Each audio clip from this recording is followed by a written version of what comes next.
በህይወቶ ውስጥ በጣም ትልቅ ውሳኔ ለመወሰን 5 ደቂቃ ቢሰጠው ምን ያደርጋሉ? ብዙ ሰዎች ለመወሰን ይቸገራሉ።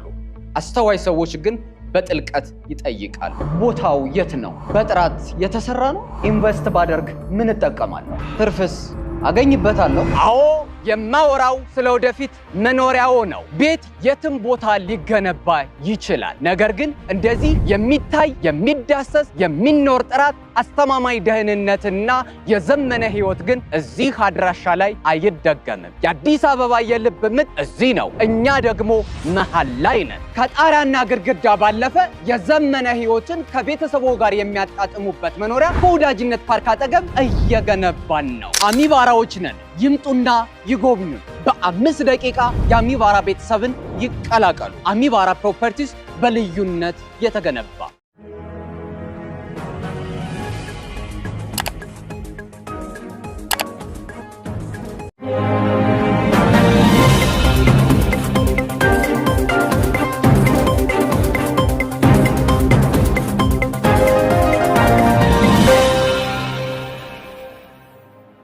ጤና ይስጥልኝ ክቡራትና ክቡራን የዩቲዩብ ቻናል ቤተሰቦች፣ የሰዓቱን አጫጭር ሰበር መረጃዎች ይዤ ቀርብ ያለው። በርከት ያሉ ሰበር መረጃዎች ዩቲዩብ ላይ ሲጫኑ ቀድሞ ለእናንተ ማስታወቂያ መልእክት ወይም ኖቲፊኬሽን እንዲደርሷችሁ የዩቲዩብ ቻናሌን ሰብስክራይብ በማድረግ የደወል ምልክቷን መጫን አትዘንጉ።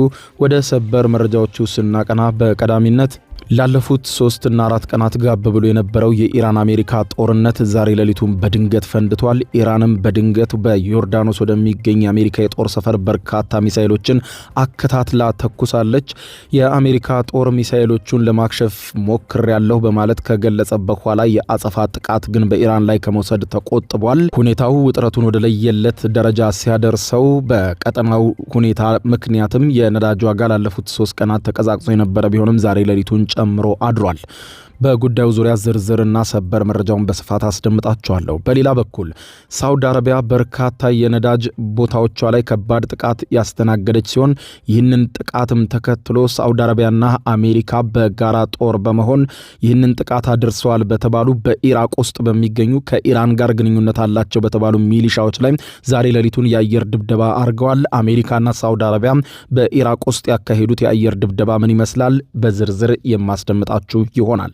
በሌላ በኩል በበርካታ የዓለም መገናኛ ብዙሃን ሲጠበቅ የነበረው የአሜሪካው ፕሬዝዳንት ዶናልድ ጄ ትራምፕ እና የእስራኤሉ ጠቅላይ ሚኒስትር ቤንያሚን ኔታንያሁ ወሳኝ የተባለው ስብሰባ ዛሬ ሌሊቱን ተካሂዷል። ከስብሰባው በኋላ ግን ያልተጠበቀ ነገር ነበር የሆነው። የእስራኤሉ ጠቅላይ ሚኒስትር ቤንያሚን ኔታንያሁ ወደ አሜሪካ ሲጓዙ ለትራምፕ ዝርዝር እቅድ ለመስጠትና የስለላ ሪፖርቶችን ለማቅረብ ነበር። ይኸውም እስራኤል ስለላ ያገኘቻቸውና ኢራንን ማውደም እንደሚገባ ያረጋግጣል በማለት ከእስራኤል በኩል የታመነበትን መረጃ ነበር ይዘው የሄዱት። ነገር ግን በኦቫል ኦፊስ ምን ሆነ? ምን ተከሰተ? በዝርዝር የማስደምጣችሁ ይሆናል። እስከ ፍጻሜው ቆዩ። ዝርዝሩን አድምጡ ግብዣይ ነው። ወደ መረጃዎቹ አለፍኩ። አብረን ዝርዝሩን እንከታተለው። በቀድሚያም ላለፉት 3 ቀናት ጋብ ብሎ የነበረው የአሜሪካና ኢራን ጦርነት ዛሬ ሌሊቱን በድንገት ፈንድቶ አደረ። የኢራን አብዮታዊ ዘብ ወይም IRGC የአየር ኃይል ክንፍ በዛሬው ዕለት ሌሊት በዮርዳኖስ በሚገኝ የአሜሪካ የአየር ኃይል የጦር ሰፈር ላይ በድንገት በርካታ የባላስቲክ ሚሳኤሎችን ተኩሰው ከባድ እርምጃ ወስደዋል። የኢራን መንግስታዊ ብሮድካስተር IRIB ዛሬ ሌሊቱን በሰበር ዜና ባሰራጨው ይፋዊ መግለጫ ላይ እንዳረጋገጠው የኢራን አብዮታዊ ዘብ እንዳለው በእስላማዊ ሪፐብሊክ ኢራን ላይ የተደቀኑ ስጋቶች እስከቀጠሉ ድረስ እንዲሁም የአሜሪካ ኃይሎች በጥቅሞቻችን ላይ የሚገኙ ህገወጥና እኩይ ድርጊቶችን እስካላቆሙ ድረስ ተጋድሏችንና የሚሳኤል ትኮሳው መከታውም ይቀጥላል ብለዋል። መግለጫው አክሎም የአሜሪካ ባለስልጣናት የሚያሰሙት ዛቻምና በጠቀሜታዎቻችን ላይ የሚያደርጉት ህገወጥ ጥቃትም በአፋጣኝ መቆም አለበት፣ አለዚያ ጥቃታችን አይቆምም ሲል ገልጿል። በቀጠናው የሚገኘው የአሜሪካ ጦር የዩናይትድ ስቴትስ ማዕከላዊ እዝ ደግሞ በበኩሉ ሌሊቱን በሰበር ዜና ከጥቃቱ በኋላ ባወጣው መግለጫ ኢራን በዮርዳኖስ በሚገኝ የአሜሪካ ወታደራዊ የጦር ሰፈር ላይ በርካታ የባላስቲክ ሚሳኤሎችን በድንገት መተኮሷን አረጋግጦ ሁኔታውንም አስደንጋጭ ጥቃት ለማድረስ የተደረገ ሙከራ ነው፣ ጥቃቱን ተከላክለናል ሲል የአሜሪካ ጦር ገልጿል። ወደ ጦር ሰፈሩ ከተወነጨፉ ሚሳኤሎች መካከል አብዛኛው በአየር ላይ የከሸ ያከሸፉ ሲሆን የወደቁት ደግሞ ብዙም ጉዳት አላደረሱም ሲል ነው የአሜሪካ ጦር ያጣጣለው። የአሜሪካው ፕሬዝዳንት ዶናልድ ጄ ትራምፕ ከትናንት በስቲያ ሰኞ ዕለት ለአክሲዮስ የዜና ወኪል በሰጡት ቃለ መጠይቅ ሲናገሩ እጅግ ጥልቅ በሆኑ ጉዳይ ከኢራን ጋር ድርድር እያደረግን ነው፣ ጥሩ ላይ ናቸው። የማይደራደሩና ወይም መልካም ሐሳቦቻችን ላይ የማይስማሙ ከሆነም ባጠረ ቀን ነገ ወይም ከነገ በስቲያ ጥቃት ልከፍት ይችላለሁ ሲሉ ተናግረው እንደነበር ይታወቃል። ኢራንም በበኩሏ ከየትኛው ኢራን ጋር ትራምፕ እየተደራደሩ እንደሆነ አናውቅም፣ ምንም ያደረግነው ድርድር የለም፣ በኢራን ላይ ዛቻም አይሰራም፣ እርምጃ እንወስዳለን ሲሉ በወቅቱ አስተባብለው መግለጫ ሰጥተው ነበረ። ኢራኖቹ የአሜሪካ ማዕከላዊ እዝ ዛሬ ሌሊቱን ባወጣው የሰበር ዜና እንደገለጸው ከሆነ የኢራን እስላማዊ አብዮታዊ ዘብ IRGC ኃይሎች ሚሳኤሎችን የተኮሱት በምስራቃዊ የሰዓት አቆጣጠር ሌሊት ከእኩለ ሌሊት በኋላ ነው ብለዋታል። ማዕከላዊ እዙም አክሎ የአሜሪካ ኃይሎች በከፍተኛ ንቃትና የውጊያ ዝግጁነት ላይ ስለነበሩ ጥቃቱ በድንገት ቢሰነዘርም ለመከላከል ችለናል ብለዋል። ይህ በዚህ እንዳለ ዛሬ ሌሊቱን ዩናይትድ ስቴትስና ሳውዲ አረቢያ ሆነው በተቀናጀ ሁኔታ በኢራቅ ላይ ጥቃት ሲፈጽሙ ነው ያደሩት። የአሜሪካ ማዕከላዊ እዝ ዛሬ ሌሊቱን ባወጣው ሰበር መረጃ የአሜሪካና የሳውዲ አረቢያ የጦር አውሮፕላኖች በጋራ በመሆን በምስራቃዊ ኢራቅ በሚገኙ በርካታ የሎጂስቲክስና የጦር መሳሪያ ማከማቻ ስፍራዎች ላይ የተቀናጀ ጥቃት ማካሄዳቸውን አስታውቋል። ይህ እርምጃ የተወሰደው ባለፉት 72 ሰዓታት ውስጥ የኢራን አብዮታዊ ዘብ መሪነት ከተፈጸሙት ከ30 በላይ የድሮን ጥቃቶች እንደሆነም ተገልጿል። የሳውዲ አረቢያ መከላከያ ሚኒስትር በኋላ ላይ ሌሊቱን በሰጠው መግለጫ የሀገሪቱ የአየር ኃይል ከዩናይትድ ስቴትስ ማዕከላዊ እዝ ጋር በመቀናጀት በጥቃቱ ላይ መሳተፉን አውጇል። ማዕከላዊ እዙ በአሜሪካ ኃይሎች ላይ የተሰነዘሩትን ጥቃቶች ስኬታማ እንዳልሆኑና በአሜሪካ ኃይሎች እንደወደሙ ገልጾ የአሜሪካም ኃይሎች ሆነው የሳውዲ አረቢያ ኃይሎች ለተፈጸመው ጥቃት በኢራን ላይ ጥቃት ከመፈጸም ይልቅ በኢራቅ ላይ ሌሊቱን ጥቃት ሲፈጽሙ አድረዋል። እንደ አሜሪካ ማዕከላዊ እዝ ሴንትኮም መረጃ ከሆነ እንደ አውሮፓውያን አቆጣጠር ከፌብሩዋሪ እስከ ኤፕሪል ባሉት ወራት ውስጥ ብቻ በኢራቅ ውስጥ በሚንቀሳቀሱና ከኢራን ጋር ቀጥተኛ ግንኙነት ባላቸው ታጣቂዎች በአሜሪካ ዜጎችና ተቋማት ላይ ከ600 በላይ የጥቃት ሙከራዎችን አድርገዋል ሲል ከሷል። ሴንትኮም ተጨማሪ የአሜሪካ ወታደራዊ ምላሽን ለማስቀረት ሲባል የኢራን አብዮታዊ ዘብና ኃይሎችን እነዚህን ጥቃቶች በአፋጣኝ ማቆም አለባቸው ሲል አስጠንቅቋል። የአሜሪካው ማዕከላዊ እዝ ሴንትኮም ከኢራን ለተፈጸመበት ድንገተኛ ጥቃት በኢራን ላይ ምንም አይነት ያጸፋ እርምጃም ሳይወስድ ነግቷል። የሁኔታውን ሰፊ ስዕል ስንመለከትም በዚህ ወር መጀመሪያ ላይ ኢራን በዮርዳኖስ በሚገኝ የአሜሪካ የአየር ኃይል የጦር ሰፈር ላይ ባደረሰችው የሚሳኤልና የድሮን ማዕበላዊ ጥቃት 2 የአሜሪካ ወታደሮች መገደላቸው አይዘነጋም። ፕሬዚደንት ትራምፕም ለ13 ተከታታይ ምሽቶች የዘለቀ አውዳሚ ጥቃት ዘመቻ አፋፍመው እንደነበር አይዘነጋም። የዛሬ ሌሊቱ የኢራን የባላስቲክ ሚሳኤል ድንገተኛ ጥቃት የተፈጸመው ፕሬዚደንት ትራምፕ ከእስራኤሉ ጠቅላይ ሚኒስትር ቤንያሚን ኔታንያሁ ጋር በዋይት ሃውስ ተገናኝተው በዋናነት በኢራን ጉዳይ ላይ ቀጣይ ስለሚነሳው የጦርነት ሁኔታ ከተወያዩና አዎንታዊና ውጤታማ ውይይት አርገናል በማለት ትራምፕ መደሰታቸውን ከገለጹ በኋላ ነው። የሳውዲ አረቢያ መከላከያ ሚኒስትር ዛሬ ሌሊቱን ባወጣው መግለጫ የሳውዲ አረቢያ የጦር ኃይሎች ከዩናይትድ ስቴትስ ማዕከላዊ እዝ ጋር በመተባበር በሳውዲ የነዳጅ ተቋማት ላይ የተሰነዘሩ የድሮን ጥቃቶችን ተከትሎ በኢራቅ በሚገኙና በኢራን የሚደገፉ የሚሊሻ ኢላማዎች ላይ የታለሙ ወታደራዊ ጥቃቶችን አካሂዷል ብለዋል። በኢራቅ ውስጥ የሚንቀሳቀሱና በኢራን እንደሚደገፉ የሚነገርላቸው ከፍተኛ ኃይል ያላቸው ኃይሎችም በዛሬው ዕለት ሌሊት በሳውዲ አረቢያ ላይ ጥቃት ከፍተው የነበረ ሲሆን የተለያዩ የነዳጅ ተቋማት ላይ ከባድ ውድመት አድርሰውባታል። በሳውዲ አረቢያ ላይ የሳውዲ አረቢያ የመከላከያ ሚኒስትር ቃል አቀባይ ቱርኪ አልማልኪ በሰጡት መግለጫ እንዳሉት ከሆነ የሀገሪቱ የአየር መከላከያ ስርዓቶች በምስራቃዊ ግዛትና በሪያድ አካባቢዎች በሚገኙ የነዳጅ ተቋማት ላይ የተቃጡ የድሮን ጥቃቶችን አየር ላይ አክሽፈናል በማለት ገልጸው ጥቃቶቹ በኢራን በሚደገፉ በኢራቅ ውስጥ በሚንቀሳቀሱ ሚሊሻዎች አማካኝነት ከኢራቅ ግዛት የተወነጨፉ ጥቃቶች ናቸው ብለውታል። ቃል አቀባዩ አክለውም ሀገራቸው ሳውዲ አረቢያ በተባበሩት መንግስታት ድርጅት ቻርተር አንቀጽ 51 መሰረት ባላት ራስን የመከላከል ተፈጥሯዊ መብት ላይ በዓለም አቀፍ ሕግ ላይ በመመስረት በኢራቅ ሪፐብሊክ ግዛት ውስጥ በሚገኙና በሳውዲ አረቢያ የነዳጅ ተቋማት ላይ ከተፈጸሙት ጥቃቶች ኃይሎች ጋር ቁርኝት አላቸው ባልኳቸው ሚሊሻዎች ኢላማዎች ላይ ከአሜሪካ ጋር በጋራ በመሆን ጥቃት ስሰነዝር አድሬያለሁ ብለዋል። የዩናይትድ ስቴትስ ማዕከላዊ እዝ እንዳለው ከሳውዲ አረቢያ ኃይሎች ጋር በጥምረት በኢራቅ ውስጥ በሚንቀሳቀሱና ከኢራን ጋር ወገንተኝነት ባላቸው ቡድኖች ላይ ጥብቅና ትክክለኛ የሆነ እርምጃ ወስደናል ብለዋል። የአሜሪካና የሳውዲ የጦር አውሮፕላኖች ባለፉት 72 ሰዓታት ውስጥ በኢራን አብዮታዊ ዘብ መሪነት ለተፈጸሙ ከ30 በላይ ጥቃቶችም በበቀል ጥቃት ሲሰነዝሩ ነው ያደሩት ተብሏል። ይህ በዚህ እንዳለ የኢራን የመከላከያ ኢንዱስትሪ ምርቱን እያፋፈመና ለአየር እንዲሁም ለባህር ኃይል አቅሞቹ ቅድሚያ እየሰጠ መሆኑን የሀገሪቱ ከፍተኛ የመከላከያ ባለስልጣን በሰጡት መግለጫ አረጋገጡ። ይህ የኢራን አቋም የአሜሪካ መከላከያ ሚኒስትር ፒት ሄግሴት በማርች ወር ከሰጡት መግለጫ ጋር ሙሉ በሙሉ የሚጋጭ ነው። በወቅቱም ፒት ሄግሴት የኢራን የመከላከያ ኢንዱስትሪ መሰረት ወደ ሙሉ ውድመት ተቀይሯል፣ ከዚህ በኋላ ኢራን አንዲት ሚሳኤል ማምረት አትችልም በማለት ገልጸው ነበረ። የኢራን የመከላከያና የጦር ኃይሎች ሎጂስቲክስ ሚኒስትር ብርጋዴር ጀነራል ማጂድ አብኖሬዛ ከኢራን አብዮታዊ ዘብ ጋር የጠበቀ ትስስር ላለው ታስኒም የዜና ወኪል ዛሬ ሌሊቱን በሰጡት መረጃ የመከላከያ ኢንዱስትሪው የምርት መስመሮች ከመቼውም ጊዜ በላይ ንቁና ስራ ላይ ናቸው፣ በከፍተኛ ቁጥር ሚሳኤሎችን እንደ ቆሎ እያመረትን ነው ብለዋል። ጀነራሉ አክሎም በስትራቴጂካዊ የመከላከያ ተቋማት ላይ የተሰነዘሩትን ጥቃቶች የኢራንን የጦር መሳሪያ ምርት ማስቆም አልቻሉም፣ ያዩታል ጥቃት የሚከፍቱ ከሆነ ብለዋል።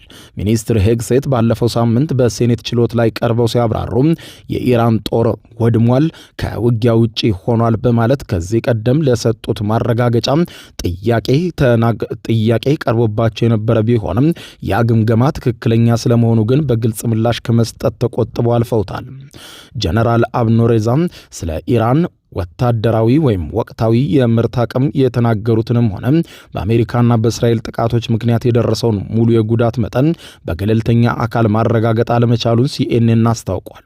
ሆኖም ሲኤንኤን በሜይ ወር አውጥቶት በነበረው ዘገባ ኢራን የተጎዳውን ወታደራዊ ኢንዱስትሪ መሰረተ ልማቷን ከተጠበቀው በላይ በሆነ ፍጥነት መልሳ ገንብታ ወደ ስራ መግባቷን የሚያመለክቱ የስለላ ሪፖርቶች መውጣታቸውን ገልጾ በሰበር ዜና ዘግቦት እንደነበር ይታወቃል። ይህ በዚህ እንዳለ የእስራኤሉ ጠቅላይ ሚኒስትር ቤንያሚን ኔታንያሁ በዋሽንግተን ዲሲ በሚገኘው ነጩ ቤተ መንግስት ዋይት ሃውስ ተገኝተው ከዩናይትድ ስቴትሱ ፕሬዝዳንት ዶናልድ ጄ ትራምፕ ጋር ፊት ለፊት የተገናኙ ሲሆን ይህም ከየካቲት ወር የኢራን ጦርነት ከተቀሰቀሰ ወዲህ የሁለቱ መሪዎች የመጀመሪያ ቀጥተኛ ውይይት ነው ተብሏል። ጠቅላይ ሚኒስትር ቤንያሚን ኔታንያሁ ከስብሰባው በኋላ በሰጡት ቃል ውይይታቸውን እጅግ ጥሩና እስከዛሬ ካደረግናቸው ምርጥ ስብሰባዎች አንዱ ሲሉ የገለጹት ሲሆን የዋይት ሃውስ በበኩሉ ውይይቱን ባጭሩ ውጤታማና አዎንታዊ በማለት ባጭር ቃል ገልጾታል።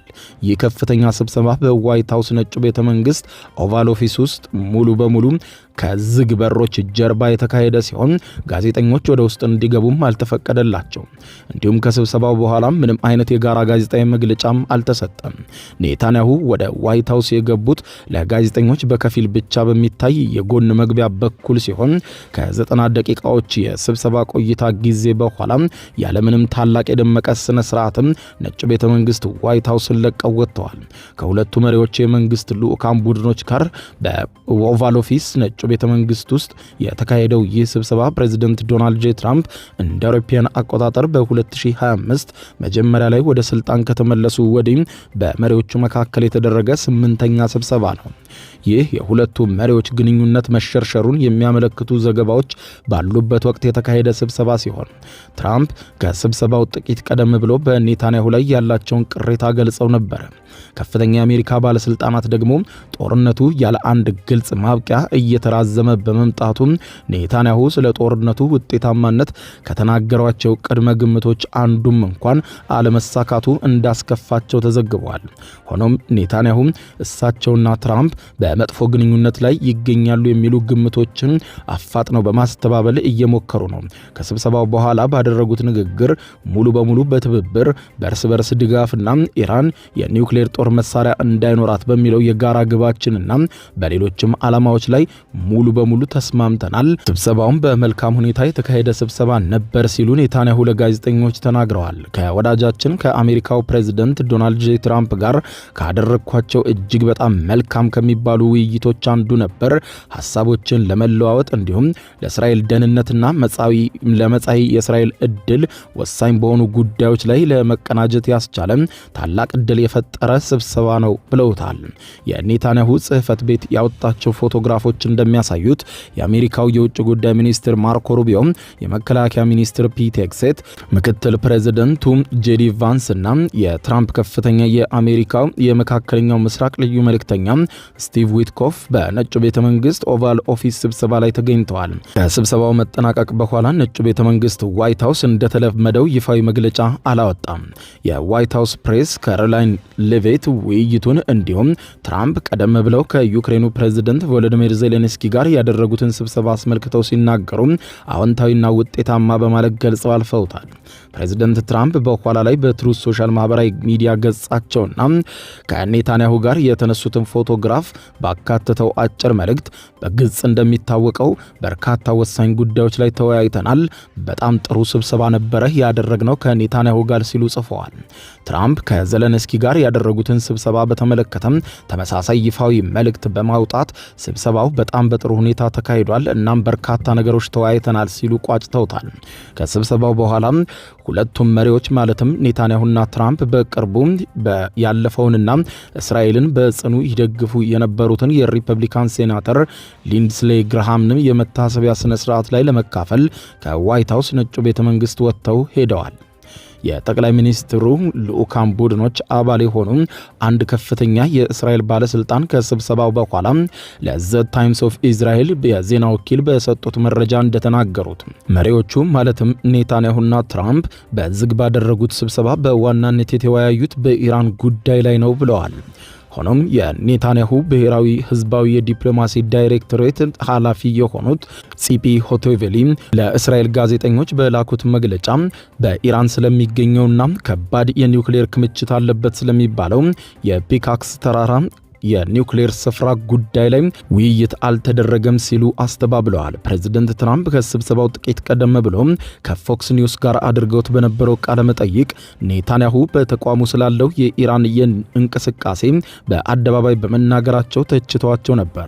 ትራምፕ ሲናገሩ ጠቅላይ ሚኒስትር ኔታንያሁ ይህንን የሚያደርጉት እኔ በጉዳይ ውስጥ እንድገባ ስለሚፈልጉ ነው ካሉ በኋላ እዚያም ምን እየተካሄደ እንዳለ ለማወቅ ኔታንያሁ አያስፈልገኝም፣ እኔ የራሴ ስለላ መዋቅር ያለኝ ነኝ ሲሉ ትራምፕ ተናግረዋል። ትራምፕ ባለፉት ጥቂት ቀናትም በተደጋጋሚ በኢራን ላይ እንደዛቱት ሁሉ ኢራን በሆርሙዝ ወሽመጥ በኩል ያለውን ዓለም አቀፍ የባህር ላይ ንግድ ፍሰት ያለምንም እገዳ ለማስቀጠል የሚያስችል ስምምነት ካልተቀበለች የፒካክስ ተራራ ተቋምን እንደሚያወድሙት ሲያብራሩ እንደነበር ተናግረዋል። ፕሬዝደንቱ በዩናይትድ ስቴትስ እና በኢራን መካከል በሰኔ ወር የተደረገውን የመግባቢያ ሰነድ እንደፈረሰ በርካታ ጊዜያት የገለጹ ሲሆን በእስላማዊ ሪፐብሊኳ ኢራን ላይ ይበልጥ ከባድ ጥቃቶችን እንደሚሰነዝሩ በተደጋጋሚ ቢዝቱም በሳምንቱ መጨረሻ ላይ ግን ለሁለት ሳምንታት በየዕለቱ ሲያካሂዱት የነበረውን የፈንጂ ድብደባ ቢያቆሙም ኢራን ግን ዛሬ ሌሊቱን በድንገት አጥቅታቸው አድራለች። በእውነታው ደረጃ ጠቅላይ ሚኒስትር ኔታንያሁ ስለ ፒካክስ ተራራ ተቋም በአደባባይ የተናገሩት ነገር ባይኖርም ነገር ግን በኒውክሌር ስፍራው ስላለው የኢራን እንቅስቃሴ የሚወጡ ዘገባዎች ስማቸው ያልተጠቀሱና ለኔታንያሁ ቅርበት ያላቸው የሚባሉ የእስራኤል ባለስልጣናት እንደተናገሩት ተደርገው በስፋት መቅረባቸው ይታወቃል። ኔታንያሁ ወደ አሜሪካ ሲሄዱ የእስራኤል የሰላዮች ያገኟቸውን ጥብቅ መረጃዎች ይዘው ነበር።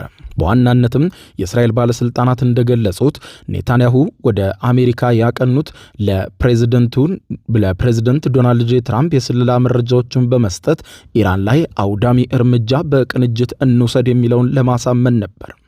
አሜሪካ በእነዚህ ሁሉ መስኮቶች እስራኤልን እንድትጠብቅ ለማግባባት እንደሆነ የተመለከተ ሲሆን ዘገባዎች እንደሚያመለክቱት ከሆነ ግን ስብሰባው በመልካም ሁኔታ የተቋጨ አይመስልም ባይ ናቸው። የእስራኤል ባለስልጣናት ለስብሰባው አዎንታዊ ገጽታን ለመስጠትና ኔታንያሁ ትራምፕ ጦርነቱን እንዲቀጥሉና በኢራን ላይ ጠንካራ አቋም እንዲይዙ እየገፉ ነው የሚለውን እይታ ለማቀዛቀዝ ቢሞክሩም ከውይይቱ በኋላ ግን ተለዋዋጭ ባህሪ ያላቸው አሜሪካዊው ፕሬዝደንት ዶናልድ ጄ ትራምፕ ከኢራን ጋር በሚኖራቸው ግንኙነት ወደ የትኛው አቅጣጫ ሊያመሩ እንደሚችሉ በእስራኤል ዘንድ ስጋት መኖሩ ተመልክቷል። አንድ ከፍተኛ የእስራኤል ባለስልጣን ከነጩ ቤተ መንግስት የኦቫል ኦፊስ ቢሮ ስብሰባ በኋላ ለእስራኤሉ ቻናል 12 እንደነገሩት እኛ እጅግ በጣም ወሳኝ በሆነ ወቅት ላይ እንገኛለን። ፕሬዝዳንት ትራምፕ ወዴት እንደሚያመሩ በቅርቡ ውሳኔ ያስተላልፋሉ። ነገር ግን በፕሬዝዳንቱ ጋር ጥሩ ስብሰባ ካደረግን በኋላ በስተመጨረሻ ሰዓት ሐሳባቸውን ይቀይራሉ። ስለዚህም ይህ ነገር አስግቶናል። የትራምፕ ሐሳብ በቀላሉ የሚጨበጥ አይደለም ብለዋል። እኛ እሳቸውን እየገፋፋን አይደለም፣ ነገር ግን ራሳችንን አሸዋ ውስጥ እያበሰበስንም አይደለም። ኔታንያሁ የእስራኤልን እይታ ለትራምፕ አቅርበዋል፣ የስለላ መረጃዎችንም ሰጥተዋል ብለዋል። የቻናል 12 ዘገባ ከፍተኛውን የእስራኤል ባለስልጣን በድጋሚ በመጥቀስ እንደገለጸው ኔታንያሁ በኢራን ላይ እንደገና ጥቃት ከመሰንዘር ውጪ ሌላ ምንም አማራጭ የለም ብለው እንዳመኑና ለትራምፕ እንደነገሯቸው ገልጸዋል። እነዚህም በኒውክሌር ተቋማት መልሰው በተገነቡ አቅሞችና ቀደም ሲል ባልተመቱ ስፍራዎች ላይ ያነጣጠረ ጥቃት በጋራ ሆነን እንፈጽምባት የሚል ነው። የእስራኤሉ ጠቅላይ ሚኒስትር ቤንያሚን ኔታንያሁ እንደሚያምኑት እነዚህ እስራኤልና አሜሪካን በጋራ ሆነው በኢራን ላይ የሚከፍቱት ጥቃት የኢራንን መንግስት የማናጋት አቅም ሊኖራቸው ይችላል ባይ ናቸው። የአሜሪካው ፕሬዝዳንት ዶናልድ ጄ ትራምፕ ከስብሰባው በኋላ ምን ይወስናሉ የሚለው በዛሬው ዕለት የሚታይ ይሆናል። በመጨረሻም በቀደሙት የኔታንያሁ የአሜሪካ ጉብኝት ወቅቶች እንደታየው ሁሉ ስብሰባው በሚካሄድበት ወቅት በርካታ ሰዎች በኔታንያሁ ላይ በዋሽንግተን ዲሲ ተቃውሞ ሲያሰሙ ነበር። ተቃዋሚዎቹ ያለምንም ማቋረጥ የሳይረን ድምፅ እያሰሙ ተቃውሟቸውን የገለጹ ሲሆን ኔታንያሁ ከስልጣን እንዲወርዱና እንዲጠየቁ የሚጨምርም ጥያቄዎችን ሲያነሱ ተደምጠዋል። ክቡራን አድማጮች ለሰዓቱ ብታደምጧቸው መልካም ናቸው ያልኳቸው አጫጭር መረጃዎች የሰማችኋቸው ነበሩ። ከሰዓታት በኋላ በሌላ መረጃ ተመልሰን እስከምንገናኝ በያለንበት የዓለም ዳር ቸር እንቆይ።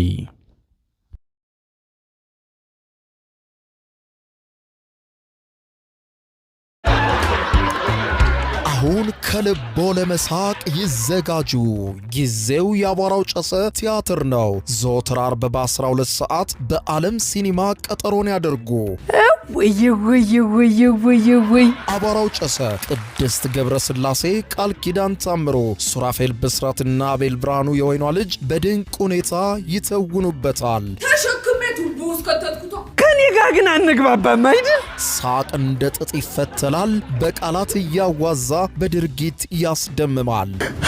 አዎ ምስክር የለኝም። አቧራው ጨሰ ልብ አንጠልጣይ ኮሜዲ ቲያትር፣ ደራሲ ሱራፌል ብስራት፣ አዘጋጅ አቤል ሰለሞን። ዘወትር ዓርብ በ12 ሰዓት በዓለም ሲኒማ እንገናኝ። እናንተ ተወያዩ፣ እኛ እንውጣላቸው አይደል? ወዴት ነው የምትሄደው? አቧራው ጨሰ የዘመኑ ምርጥ ኮሜዲ ቲያትር። የዩቲዩብ የስኬት ሚስጥሮችን በዝርዝር የያዘው የአቤል ብርሃኑ የወይኗ ልጅ መጽሐፍ ሁለተኛ እትም በገበያ ላይ። ዩቲዩብ ለመጀመር በአጭር ጊዜ ስኬትን ለመቀዳጀት አስበዋል? ዩቲዩብ ብጀምር ስንት ብር አገኘሁም ብሎ አስበዋል? እንግዲያውስ በዩቲዩብ 2 የወርቅ 3 የብር ሽልማቶችን ያገኘው የአቤል ብርሃኑ የወይኗ ልጅ የዩቲዩብ ሚስጥሮች መጽሐፍ በዝርዝር ሁሉንም ያብራራሉታል። ዛሬውኑ ገዝተው ህልሞን እውን የሚያደርጉበትን የዩቲዩብ የስኬት መንገድ ይጀምሩ። በሀገር ቤት አከፋፋይ አዲስ አበባ ሜክሲኮ ኮሜርስ መጽሐፍት መደብር። በውጭ ሀገራት ለምትገኙ ከአማዞን ላይ ብታዙ በቀናት ውስጥ ደጁ ይደርሳል። የአማዞን ሊንኩን እዚህ ቪዲዮ ኮሜንት ላይ ያገኙታል። የዩቲዩብ ሚስጥሮች፣ ዘመኑ ጋር ተፈላጊ መጽሐፍ።